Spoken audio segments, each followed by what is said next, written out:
지난 한 주간도 하나님이 우리 기쁨의 동산에 너무너무 잘해 주셨습니다.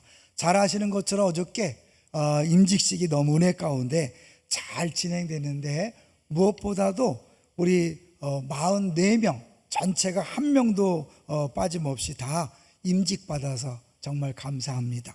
모든 순서와 또 섬김에 애를 쓰신 모든 분들에게 감사를 드립니다. 두 번째로는 사실 이제 우리 주보를 보시면 달라진 게 있는데 혹시 아세요? 주보에 우리 5페이지를 보시면 이제 섬기는 이들이 나오죠. 거기 보면 시무 장로 명단이 바뀐 걸 보세요. 누가 들어갔어요? 박성진, 박수호, 정재현 세 분이 이제 안수받자마자 들어갔습니다. 총 몇 명인 것 같아요? 우리 시무 장로님이 17명, 은퇴 장로님 1명에서 18명이 우리 장로님입니다. 적지 않은 숫자예요. 안산 동산교회는 워낙 크기 때문에 장로님 수가 많지만 우리 규모로는 아마 노회에서 장로님 수가 제일 많지 않을까, 그런 생각을 해보고요. 이번에 우리 54분을 외우기 좋은 방법이 있더라고요. 박성진 외 53명이었잖아요. 박성진 외 53명. 이러면 되면 쉬워요. 53명 할자 54명인데 이 54명이 다 요셉처럼 축복의 통로가 된 줄로 믿습니다. 그러니까 우리 교회는 이제 수지 맞은 거죠. 한 분 한 분 때문에 주님께서 우리 교회에 놀랍게 역사할 줄로 믿습니다. 계속해서 기도해 주십시오. 세 번째 감사 제목은 오늘 이웃초청제 선포식을 했잖아요. 너무 기발하지 않나요? 근데 웃질 않아요. 왜? 2부 때는 막 폭소가 터졌는데 누구를 그렇게 신경 쓰는 거예요? 재밌게 웃으세요. 건강상 좋아요. 웃고 막 2부 때는 박장대소를 하던데 기대했다가 실망이 큽니다. 새로운 컨셉으로 너무 잘해줬어요. 그리고 주보 안에 껴있는 거 보시죠?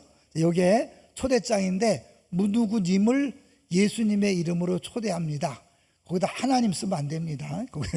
여러분의 VIP 이름을 쓰시고 초대하시고 기대감을 가지고 하시되, 이번엔 주보에 강사 소개도 나온 거 아시죠?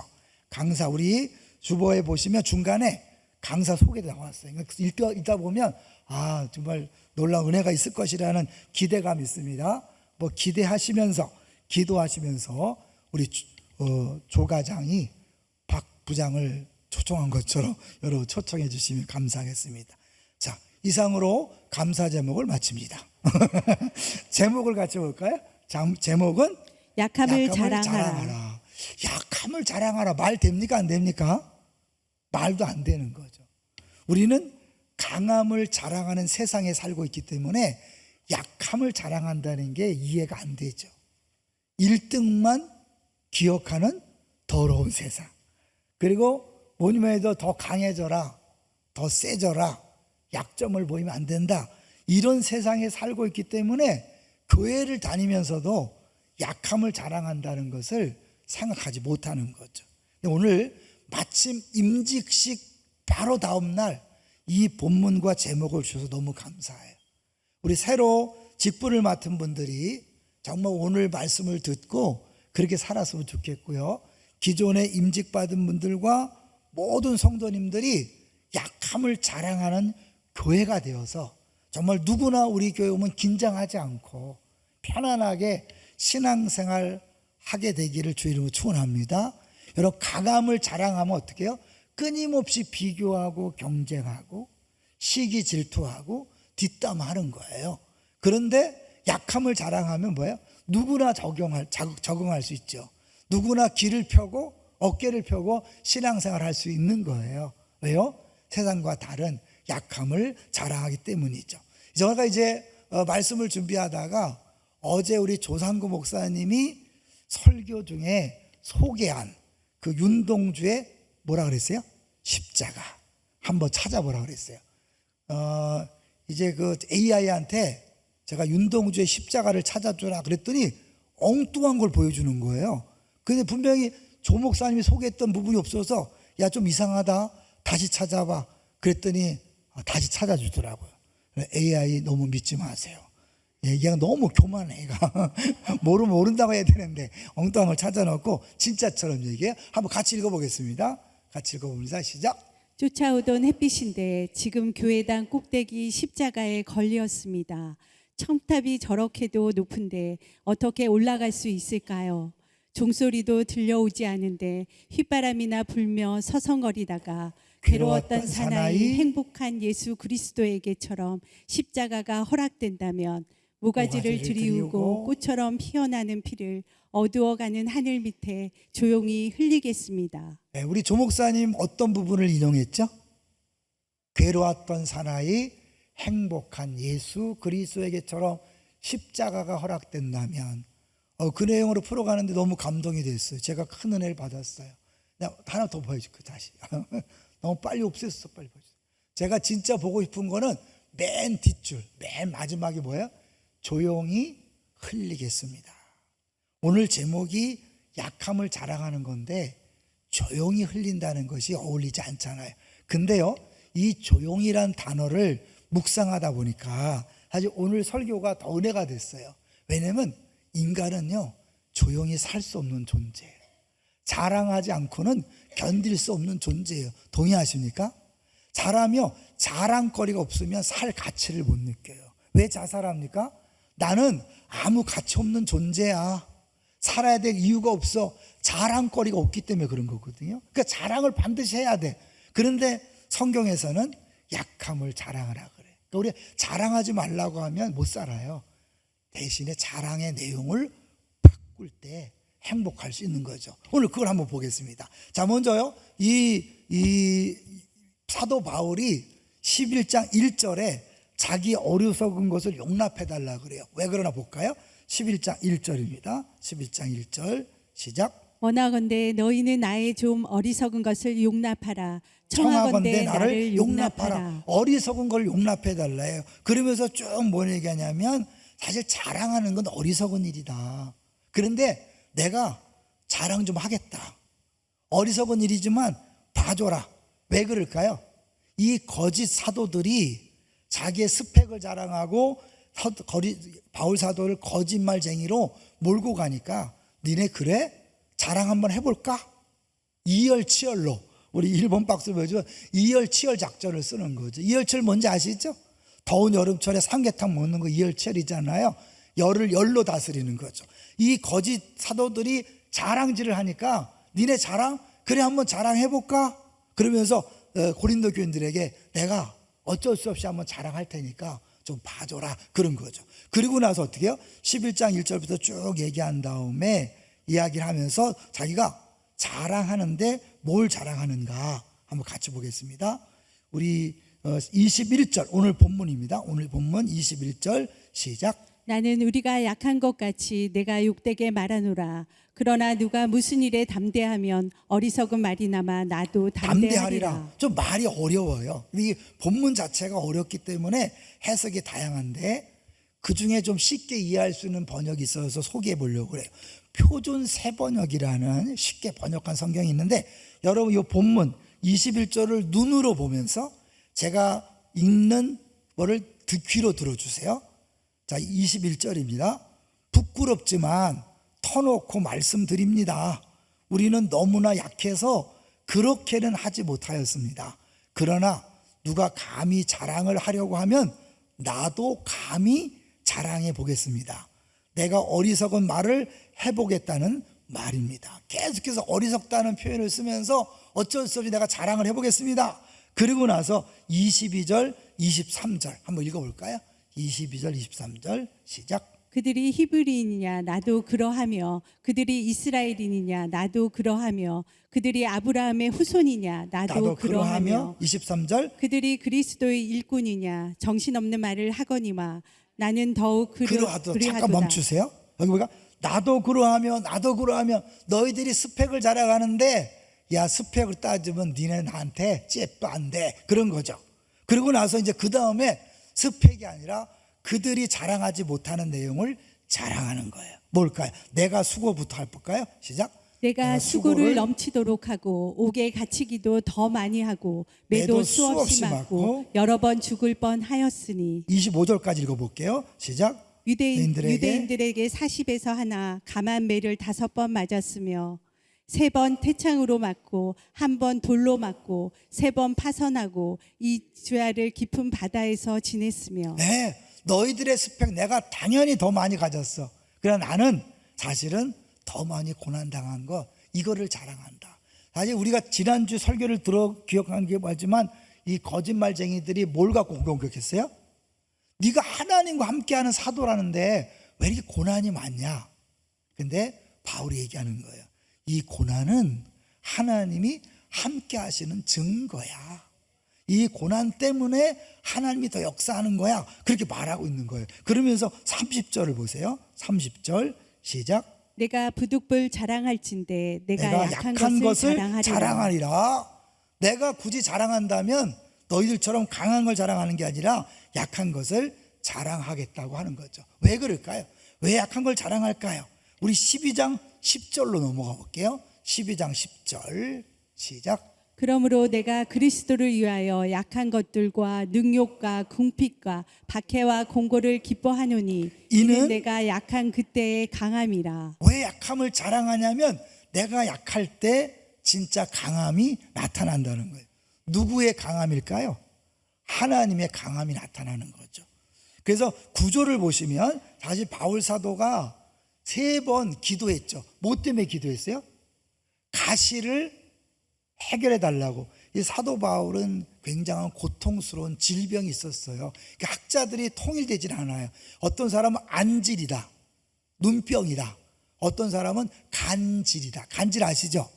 막 거품을 물고 쓰러지는 거잖아요. 그 복음을 전하다, 예수 믿으면 구원받습니다, 복음을 전하다 갑자기 광장에 쓰러져서 거품을 흘리면 복음이 제대로 전달될까 안 될까요? 안 될 것 같으니까 바울이 하나님 앞에 기도한 거예요. 그 위대한 사도가 3번을 기도했어요. 하나님, 이 복음을 위해 저를 고쳐주십시오. 근데 3번 간구했는데 하나님이 고쳐줬어요? 안 고쳐줬어요? 안 고쳐줬어요. 그리고 9절에 보면 이렇게 답을 하셨어요. 9절을 읽어봅니다. 시작. 나에게 이르시기를 내 은혜가 내게 족하도다. 이는 내 능력이 약한 데서 온전하며 지니라. 잠깐만, 이건 누가 한 말이에요? 하나님이 한 말이에요. 내 은혜가, 하나님이 내 은혜, 내가 너한테 준 은혜가 내게 족하다, 충분해. 이는 내 능력이 약한 데서 온전해짐이라. 그러면서 계속 읽어볼게요. 그러므로 시작. 그러므로 도리어 크게 기뻐함으로 나의 여러 약한 것들에 대하여 자랑하리니 이는 그리스도의 능력이 내게 머물게 하려 함이라. 약한 것들을 자랑하는 이유는 뭐예요? 하나님의 능력, 그리스도의 능력이 내게 머무는 비밀이라는 거예요. 거꾸로 말하면 뭐예요? 내가 잘난 척하고 강함을 자랑하면 잘하네, 그 소리는 듣지만 누구 능력이 없어요? 그리스도의 능력이 없는 거죠. 그래서 교회 생활을 잘하는 걸 보면 초신자 때 기적이 많이 나타나요? 오래 믿은 사람 통해서 기적이 많이 나타나요? 다 알죠? 초신자 때 왜 많이 나타날까요? 다 그때는 약함을 인정하잖아. 난 잘 몰라요, 기도도 못해요, 말씀도 몰라요, 교회도 잘 몰라요. 근데 기적이 나타나. 왜요? 그 약함을 인정하는 그곳에 하나님이 역사하기 때문에 그런 거예요. 그러니까 교회에서 제일 바보 같은 사람은 자기 잘남을 자랑하는 거예요. 그러면 그리스도의 능력은 나타나지 않아요. 이걸 쉽게 설명해 볼까요? 여러분, 어린애들이 자라면서 뭔가 자기 힘으로 하려고 그러죠. 연필을 주어지면, 볼펜이 주어지면 지 손으로 막 써요. 잘 씁니까? 못 씁니까? 못 쓰죠. 삐뚤빼뚤이에요. 근데 부모가 딱 잡고 쓰면 제대로 쓰여져요. 근데 가끔 애들이 어떻게 해요? 지 고집을 펴. 부모가 잡고 어른이 잡아줘도 자기 힘으로 쓰려고 그래요. 그럼 어른이 잡아봐야 아무 소용없어요. 근데 힘을 빼고 부모가 이끄는 대로, 어른이 이끄는 대로 자기 손을 힘을 빼면 어떻게 해요? 잘 써지죠. 이런 원리예요. 주님이 우리 안에 계신데 내가 하려고 하고 내가 자랑하면 주님은 구경하고 가만히 계셔요. 근데 내가 안 하고 주님이 하세요라고 인정해 드리면 주님 능력이 나타나는 거죠. 이거를 제일 못하는 사람이 사실은 목사가 제일 못해요. 교육자들이 제일 못해요.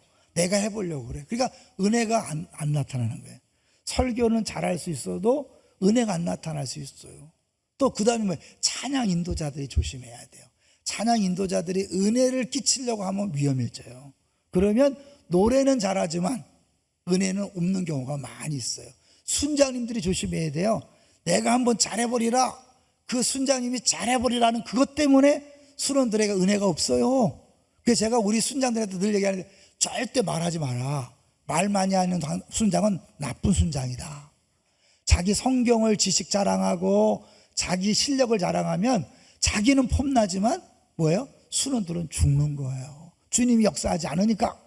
주일학교 교사도 마찬가지예요. 주일 교사가 자기 실력 자랑하고 자기 능력 자랑하면 애들은 죽는 거예요. 변화되지 않아요. 동의하시나요? 여러분, 이 원리를 절대로 잊지 마시기를 주의 이름으로 축원합니다. 그래서 3번을 보시면 2번을 먼저 보여주시면 잘 달라요. 어리석은 자들, 교회 바깥에 하나님을 모르는 사람들의 자랑과 바울의 자랑이 다른 거죠. 어리석은 자들, 하나님 모르는 사람들 어떻게 해요? 외모, 웅변, 혈통, 환상, 계시를 자랑하잖아요. 바울은 뭘 자랑해요? 고난과 약함을 자랑해요. 그래서 밑에 세 번째 줄 보면 어리석은 자들은 자기 자랑과 자기 권위로 자신을 높여. 네, 그렇죠. 높일 수 있어요. 높아져요. 그게 뭐야? 그래, 잘났다 너. 이렇게 되는 거죠. 그런데 바울의 자랑은 뭐예요? 자랑이지만 본질을 역전시키는 거죠.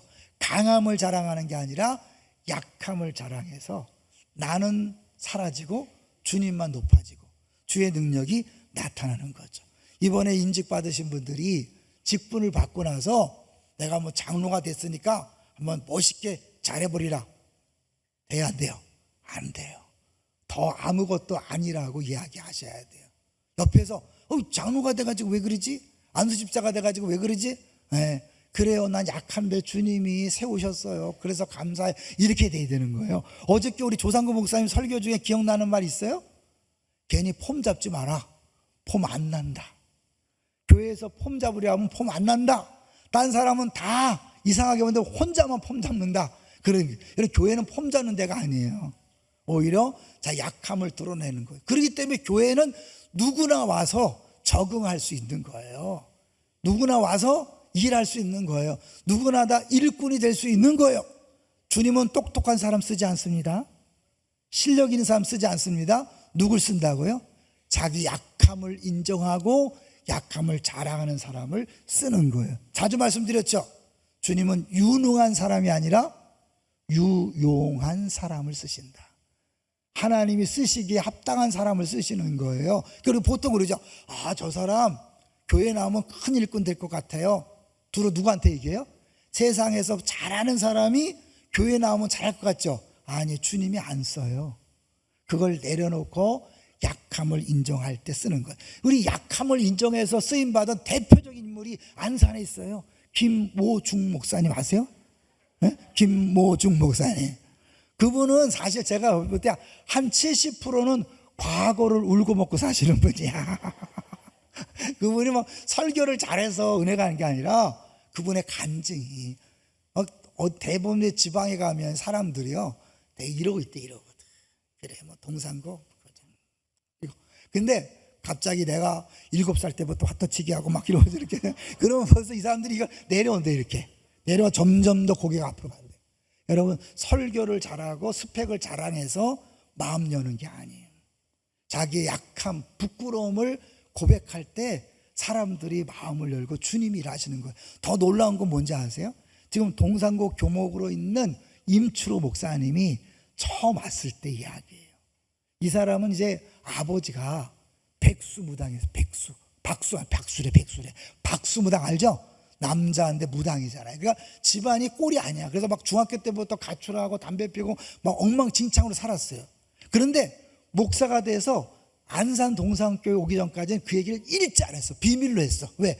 그 얘기를 알면 자기가 무시당하고 사역을 못할 거라고 잘못 생각한 거예요. 동산교회 왔어요. 김민주 목사님이 후딱 하면 옛날 부끄러운 얘기를 하는 거야.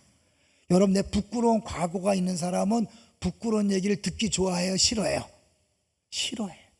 자기 상처가 드러나기 때문에 상처받은 이야기 하는 걸 싫어해요. 그 막 싫은 거야. 저런 얘기를 왜 하지? 부끄러워 죽겠는데. 자기가 부끄러워서 견딜 수 없게 했더래요. 근데 성도들을 보니까 너무 좋아. 깔깔대고 똑같은 얘기해도 깔깔대고 재밌어 하더래. 그래서 자기가 어느 날 생각했다는 거예요. 저게 큰 자살이 될 수 있구나. 근데 중등부 아이들한테 그 얘기를 하려고 하니까 굉장히 떨렸대요. 내가 그 얘기하면 애들이 나를 싫어하면 어떡하지? 우습게 보면 어떡하지?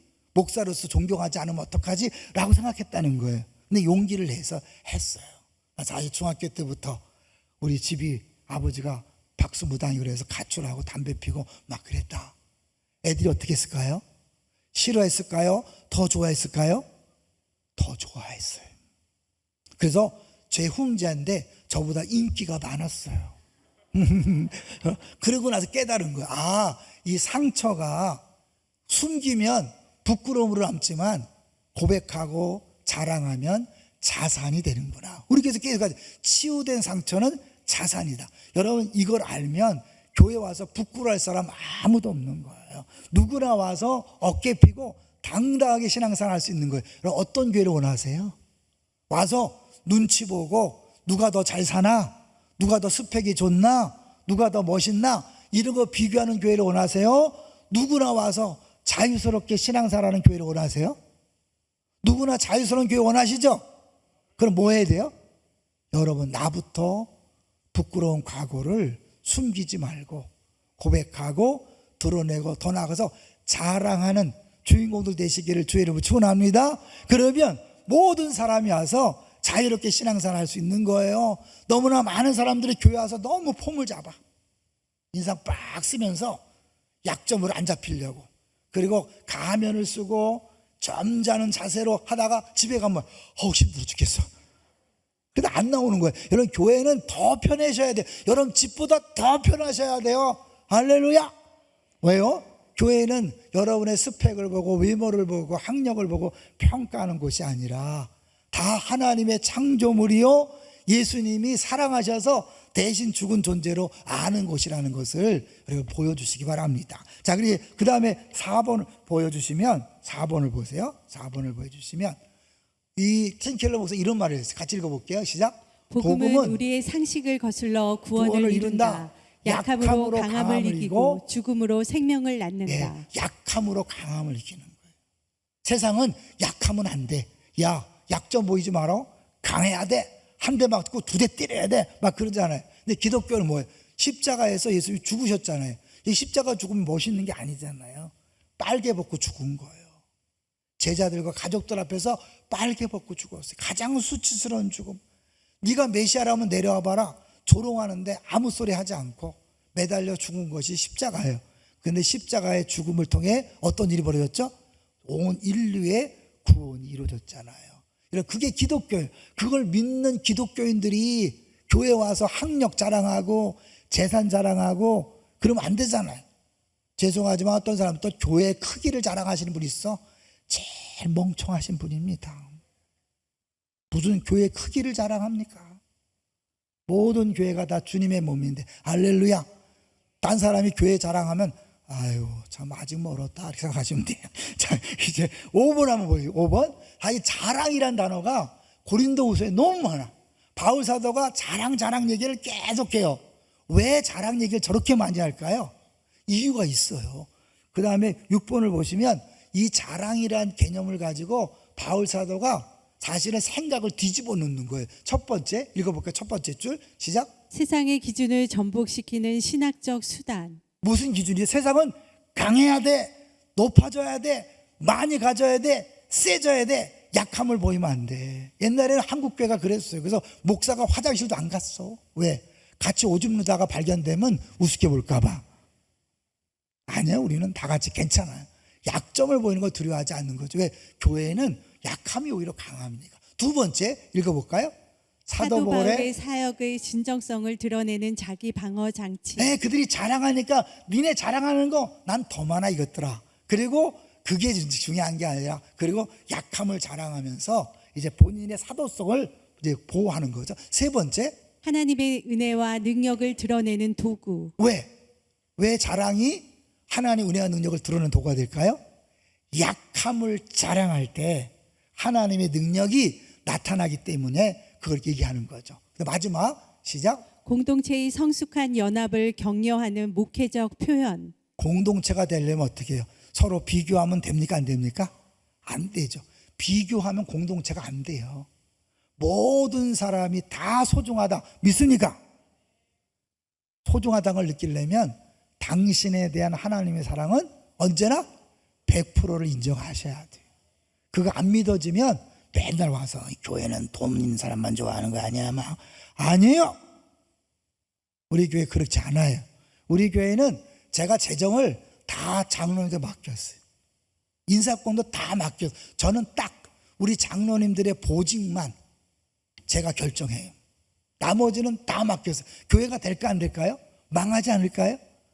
세상에서는 사람들을 키우면 망할 것 같이 얘기를 해요. 근데 제가 그렇게 할 수 있었던 이유는 뭐냐면 안산동산교회에서 배운 게 있어서 그래요. 김인주 목사님이 다 맡겨요. 그렇게 막 큰 소리 치시는 것처럼 보이지만 다 맡겨요.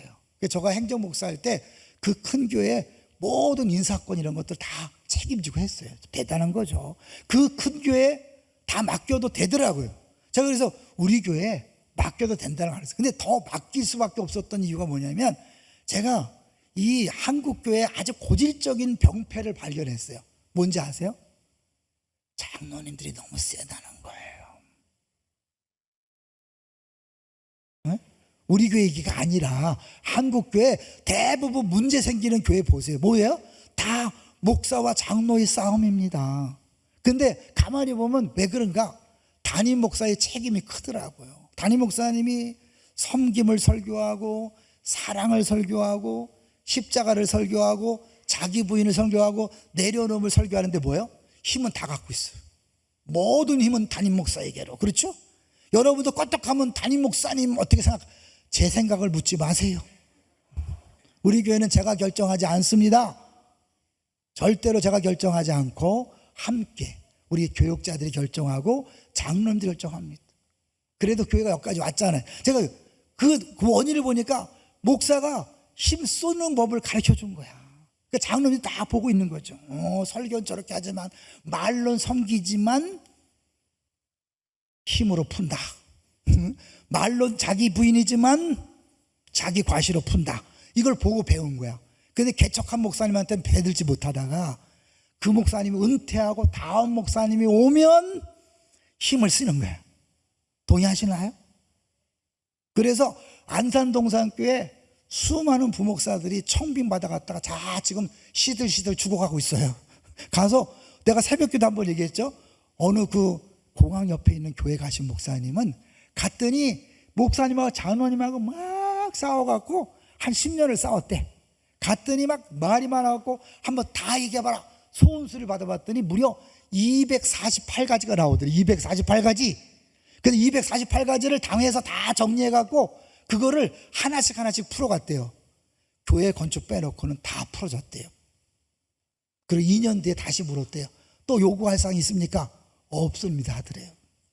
근데 그것도 은혜죠. 제가 목사님 부모님 신앙생활 합니까 했더니 자기는 5대째 신앙생활 5대째. 그래서 그랬다. 목사가 아무리 잘한다고 되겠습니까? 하나님 은혜가 임한 거죠. 제가 그걸 보면서 참 쉽지 않다. 개척하지 않으면 어렵다. 그런데 그 책임은 사실은요 담임 목사가 내려놓는 것을 보여주지 못한 거. 제가 그래서요 안산동산교도 배운 것도 있지만 제가 말씀을 깨달았기 때문에 다 내려놓는 거예요. 우리 장로님들 보직 정할 때요 저는요 능력 보고 정하지 않습니다. 우리 장로 2년마다 국장을 바꿔요. 근데 재정에 전혀 경험이 없어도 재정국장 하는 거예요. 행정국장, 예배국장, 고용관리국장, 또 선교국장 돌아가면서 2년씩 하는 거예요. 누가 하시니까? 주님이 하시니까. 믿습니까? 실력을 하는 게 아니에요. 능력을 하는 게 아니에요. 철저하게 주 앞에 자기 자신을 내려놓고 약함을 자랑할 때 그 사람을 통해 좀 일하시는 거예요. 거꾸로 능력 있는 사람 세워주잖아요. 자기는 폼나, 자기는 드러나. 근데 사람들이 안 변해. 이게 문제예요. 제가 이제 약함을 자랑하라는 이제 설교 준비하기 위해서 인터넷에 검색을 하잖아요. 약함을 자랑하라 딱 치면 많은 영상이 뜨죠. 많은 영상 중에 제가 하나를 봤는데 젊은 목사님이 이런 고백을 하더라고요. 토론토 십자가교회 박종민 목사님이라는 분인데 처음에 그런 얘기를 하는 거예요. 계속 여러분 강해질 필요 없습니다. 감이 문제가 아닙니다. 여러분 막 얘기를 하더라고요. 근데 나중에 가서 뭐라고 하냐면 자기가 젊었을 때부터 무지 열심히 했대요. 열심히라면 누구보다도 더 열심히 했대요. 그런데 아무리 열심히 해도 열매가 없다는 거예요. 사람이 안 변화된대. 근데 자기 옆에 교회도 늦게 다니고 성경 실력도 없고 기도 잘 못하는 친구가 사람들을 변화시키더라는 거예요. 그때는 몰랐대. 왜 그런가? 나중에 주님이 기도하는데 알려주대. 넌 네가 너무 세서, 네가 강해서 아무 일이 없는 거야. 그거예요. 내가 세고 강하고 내가 자랑이 많잖아요. 하나님 일하지 않아요.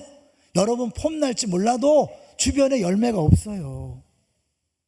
빨리 깨닫게 되시기를 주의 이름으로 축원합니다. 근데 약함을 자랑하면 주님이 일하시는 거예요. 그래서요 7번 난 이게 너무 은혜스럽더라고요. 7번 보세요. 자 읽어봅니다. 시작.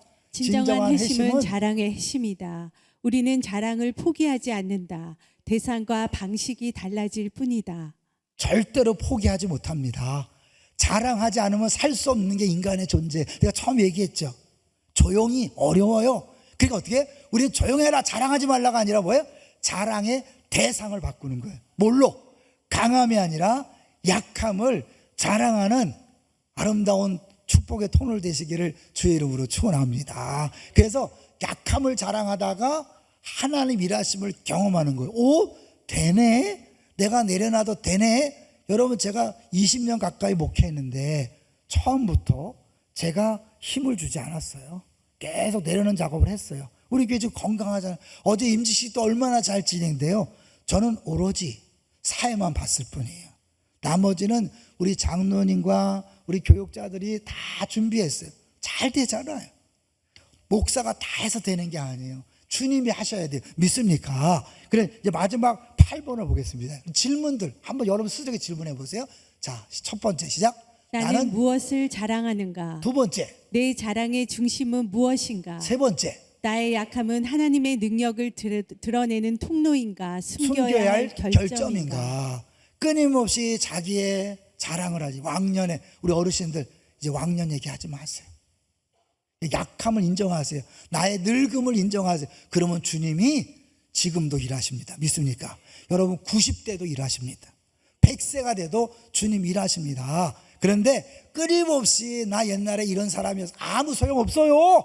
주님이 일하지 않아요. 근데 100세가 돼서 내 약함을 인정하면 주님이 일하시는 거예요. 자, 그래 바울이 마지막에 뭘 자랑하고 끝내는지 볼게요. 자, 32절 33절이에요. 바울이 결국은 마지막 자랑한 게 뭔가 보세요. 시작. 32절 33절 시작. 다메섹에서 아레다 왕의 고관이 나를 잡으려고 다메섹 성을 지켰으나 나는 광주리를 타고 들 창문으로 성벽을 내려가 그 손에서 벗어났노라. 이 얘기를 왜 하는 거예요? 자랑거리예요? 부끄러운 얘기죠. 난 믿음으로 나를 잡으려는 사람들 앞에 당당히 나갔다. 이래야 되는 게 아니라 광주리 타고 도망갔다. 이런 약함을 인정하고 고백하는 거예요. 그런데 주님이 세계 선교를 하도록 했잖아요. 여러분 이게 바울이 어쩔 수 없이 자랑하되 약함을 자랑한다고 말하는 이유입니다. 자, 이제부터 다시 한번 새롭게 시작했으면 좋겠어요. 여러분 약함을 자랑하시기를 주의 이름으로 축원합니다. 그 말은 뭐예요? 부끄러워할 게 없는 거예요. 교회 와서 너무 긴장하지 마세요. 얼굴에 힘주지 마세요. 폼 잡지 마세요. 그냥 자연스럽게 있는 모습 그대로, 남편 앞에서 하는 모습 그대로 하세요. 아내 앞에서 하는 모습 그대로 하세요. 알았죠? 부모 앞에서 자녀 앞에서 있는 모습 그대로 자연스럽게 찬송하고 기도하면 아까 같은 광고 나오면 까르르 웃을 수 있는 거예요. 그걸 웃지도 못하고 그냥 긴장해갖고 그래갖고 교회가 집에 가면 너무 힘들잖아. 자연스럽게 다 내려놓고 오히려 나 약해, 나 부족해. 근데 주님이 들어 쓰시는 거야. 아멘 하시니까 갑자기